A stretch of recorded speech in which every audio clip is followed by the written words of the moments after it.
Greetings, YouTubers. Today's review will be Casino Royale and Quantum of Solace. First, I'm going to review both, given how they're both. The ending of Quantum of Solace is ending of Casino Royale is the beginning of Quantum, and which, i.e., serial movie. First off, Casino Royale, starring Daniel Craig as James Bond, with Judi Dench as M, Ava Green as Vesper Lynn, Mads Mikkelsen as Lashif, with Jeffrey Wright as Felix Leiter.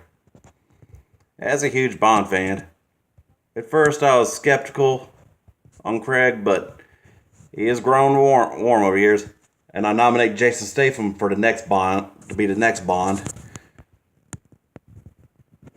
And if possible, in the near future, make Bruce Campbell a Bond villain. With either Lauren Cohan or Amy Jo Johnson as Bond girls. Casino Royale, which is which is the origin of Bond, off the first book by the great Ian Fleming, who himself was a MI6 British intelligence officer during the Second World War.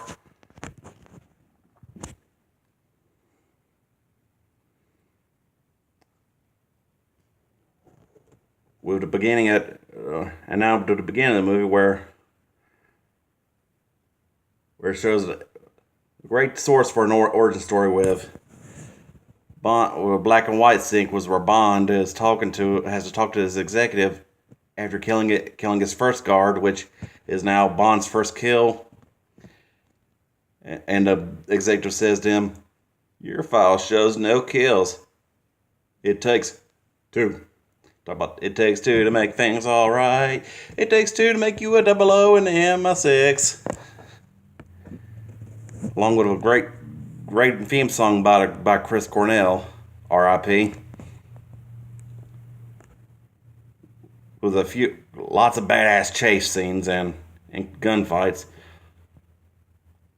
Along with the long debunk, you can't shoot a propane tank. Props to Mythbusters on that.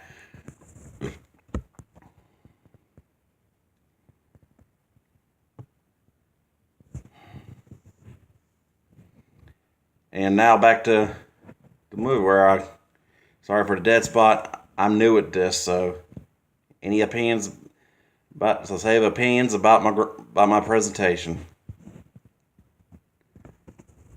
So back to where I was. Very excellent movie. Along with a spin out, along with that chase scene where Bond spins that truck, the new Aston Martin, trying to save Vesper, and then spins like Ryan Newman in the 2003 Daytona 500. And which followed by a torture scene, which was heck to say one of the most funniest ones, in my opinion, of just by the fact that Bond said, "Everyone now knows you died scratching my balls," only to find out that his lover, Vesper, was the traitor the whole time.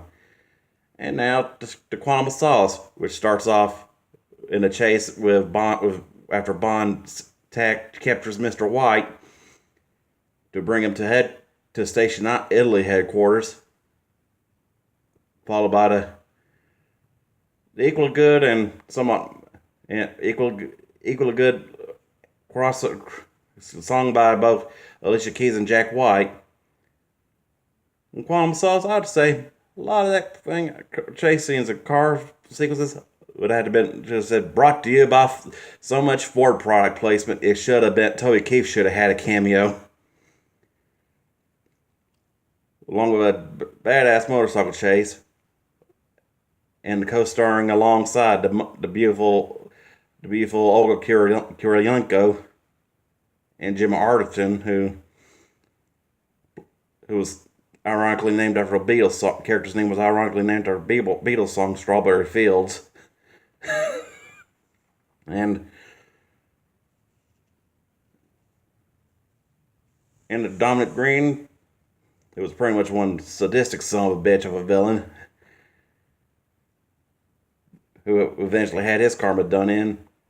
And for a PG-13 movie, showed some excellent, great gunplay for in the final sequence, along with that aerial dogfight where Bond and Camille, played by Olga, was in the DC Free, getting chased by Dominic Green's goons after getting burned, after going rogue, after being burned by him. Bond, anyhow. Both movies, I say 5 out of 5. Although I'm not biased, but I'm going to say there's no such thing as a bad Bond film, which is canon anyway. The David Niven one was kind of left field, which not canon. So hit like, subscribe.